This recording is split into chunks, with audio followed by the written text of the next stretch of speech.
What's up, guys? This is the Passive Income Trucker coming back at you today with another video. Guys, thank you for watching my videos. Don't forget to comment, like, and subscribe. It's my phone ringing right here. Let's get into today's topic, and I'm starting this new series with Bitcoin terms and terminology.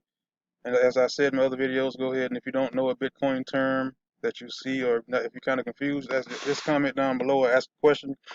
And today's terms are going to be the 51% attack. As you probably saw from the title, what I'm going to do is I found a quick video, probably be a short one, and just to see if they can explain what it is. I've never heard this before, so I can learn this one as well. And let's find a quick video. I don't want a short one. And let's see here. I'll just do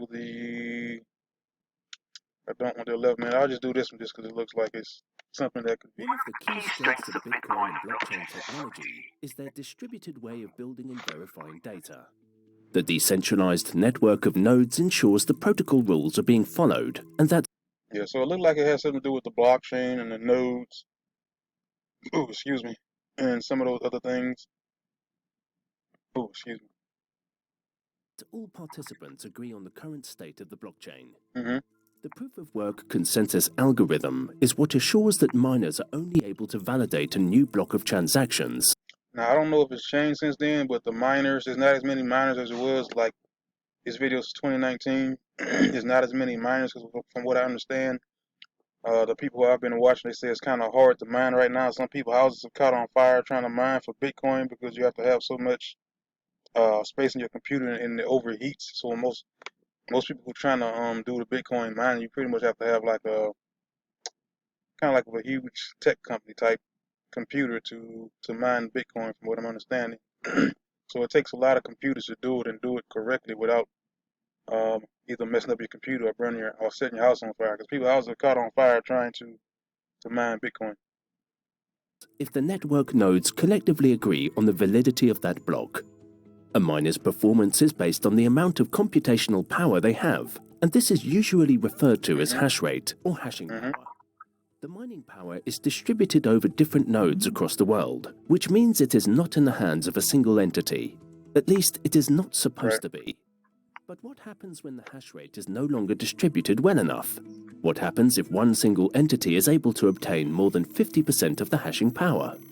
One possible consequence of that is what we call a 51% attack, also known as a majority attack. A 51% attack is a potential attack on a blockchain network where a single entity or organization is able to control the majority of the hash rate, potentially causing a network disruption. It kind of sounds like if somebody gets 51% control and they want to pretty much attack the network, or they're just trying to take 51% of a certain block, and they're trying to, I guess, impose their will. So they have been tongue-tied. Like they just want to impose their will on the blockchain and try to get as much as they can from it, if that's correct. Scenario, the attacker would have enough mining power to intentionally... Now, I wonder if the attacker is just somebody like a hacker, or is it one of the miners itself? Because the way they make this seem like it's just an attacker. They're saying it's a 51% attack. So I'm guessing it's like a hacker or something, not somebody who's actually trying to mine for the coins itself. But trust me, if anybody could mine for Bitcoin right now, the way Bitcoin is going up, I'm pretty sure everybody would be mining for Bitcoin just to try to get some of the Bitcoin, because it's almost about 60,000 right now. Exclude or modify the ordering of transactions. They could also reverse transactions they made while being in control, leading to a double spending problem. A successful majority attack could also allow the attacker to prevent some or all transactions from being confirmed, or to prevent miners from mining, resulting in what is known as mining monopoly. On the other hand, a majority attack would not allow the attacker to reverse transactions from other users, nor to prevent transactions from being created and broadcasted to the network. Changing the block's reward, creating coins out of thin air, or stealing coins that never belonged to the attacker. Well, it sounds like whoever the attacker is, they can go in and kind of cause disruption in the chain, which sounds like this. If you think about it, it sounds like this is not supposed to happen, where someone can go in and block rewards. They can go in and create their own coins, or go in and take somebody else's coins. I guess this is the only way it can be attacked. If anybody knows, just comment down below, because I've never heard of this before. Because I thought this was supposed to be like unhackable or something like that, but sounds like it's not. Are also not possible. How likely is a 51% Okay. attack?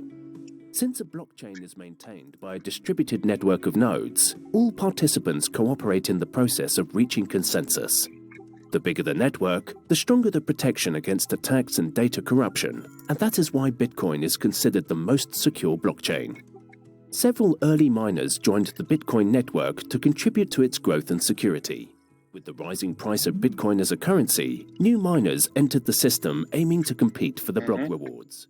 Such a competitive scenario is one of the reasons why Bitcoin is secure. Miners have no incentive to invest large amounts of resources if it is. So it looks like the more miners you have, the more security is, because the more hands they have for the hash rates to go out to, making it harder for the people to gain 51% attack or 51% control. So apparently it seems like the more people that's mining, the less likely it is for someone to be able to get access or be able to perform this 51% attack. Acting honestly and striving to receive the block reward. Therefore, a 51% attack on Bitcoin is rather unlikely due to the magnitude of the network. Once a blockchain grows large enough, the likelihood of a single person or group obtaining enough computing power to overwhelm all the other participants rapidly drops to very low levels. Also, changing previously confirmed blocks gets more and more difficult as the chain grows, because the blocks are linked, and it is only possible to change a certain block if all subsequent confirmed blocks are discarded. For the same reason, the more confirmations a block have, the higher the costs for altering or reverting transactions therein. Hence, a successful attack would probably only be able to modify the transactions of a few recent blocks for a short period of time. And even if a malicious entity is not motivated by profits and manages to successfully perform a 51% attack, the Bitcoin protocol would be quickly adapted as a response.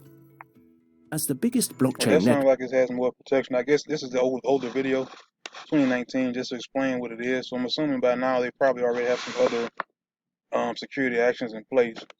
And I think it was a video. I'm going to see if I can find that video. It was someone who said on another video that I was watching when they were talking about it was a web, like a live stream. They were talking about Bitcoin and their strategies and all of this. And they say a guy actually had lost like $100,000 worth of Bitcoin while he was live on air. So I'm not sure if this is what happened or if somebody just hacked his account. If he didn't have two FA, did he have a treasurer or whatever? But somebody actually lost Bitcoin while it was on air live streaming. Bitcoin is very resilient to attacks and is considered the most secure and reliable cryptocurrency. To learn more about cryptocurrencies and the technologies behind them, don't forget. Okay, that looks like the end of the video, guys. I learned a little bit today. I hope you have as well. I'm going to continue to make these videos on these definitions / terms from the that are from Bitcoin, and I hope you learned something today, as I have as well. Thank you for watching the video.